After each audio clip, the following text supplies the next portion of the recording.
Ayan, hello po sa ating lahat, Team Etsy. So, diretsahan nga pong tinanong ni Kuya Val itong si Beyonce, kung nabastos nga ba siya, dahil nga po sa kumakalat na issue. Biro lang nga ba to, or ano nga ba, or naputol ba yung video, kaya may mga nasabing ganon. So, dito ay both side ay nagpaliwanag. Yun na nga po, no, parang masasabi mo po talaga kay Beyonce ay napakalawak nga po ng kanyang pangunawa. Syempre, ganun naman po talaga, lalong-lalo na kung kaibigan mo, di ba? Marami nga po ang nakapanood na sa video iyon. So, bago po ang lahat, naway patuloy po natin suportahan si Kalinga Prab, Kuya Val, Ate Edna, Edu at ang buong team. Huwag po natin skip ang kanilang ads para sa ganun nga po ay marami pa pong kababayan po natin ang kanilang natulungan at syempre ang kanilang maliit. So, ayun nga po, no, dito ay mababase mo po talaga kung anong ugali meron si Beyonce, kung gaano ka pure ang kanyang puso, diba? So, masasabi mo po talagang napakabait po niya. No, napakabait po talaga ni Beyonce, sa totoo lang po. Masasabi ko na po.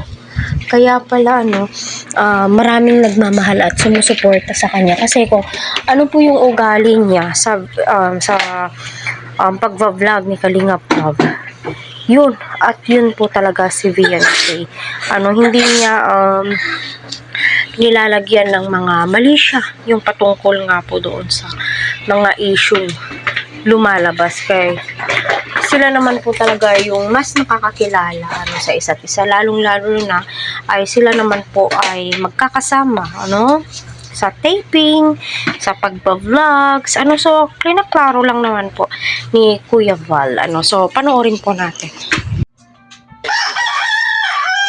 Hindi ba umantong na yung parang binabastos kanila? Hindi naman. Kasi yung kasi yung joke po kasi ni Kuya Kuya David po. Parang parang putol po yung video po ni Kuya David po. putol na yun? Kaya po na. Parang lang, shotgun video lang. Naka-joke lang po yun. Gano'n. Kaya akala siguro. Pasensya na po kayo. Akala siguro, nag-joke sa'yo si Kuya David. Pero So, ayun nga po, narinig po natin kung ano po yung mga sinabi ni Beyonce. So, direct to the point nga po, tinanong ni Kuya Val, para sa ganun ay maliwanagan po tayo. So, both sides po yan na tinanong po ni Kuya Val, hindi lamang po si Beyonce, pati si David, So, ayun, dyan mo masasabi na biruan lang yun, kasi ika nga ni Beyonce ay naputol nga po yung video, naputol yung video, yung karugtong nun,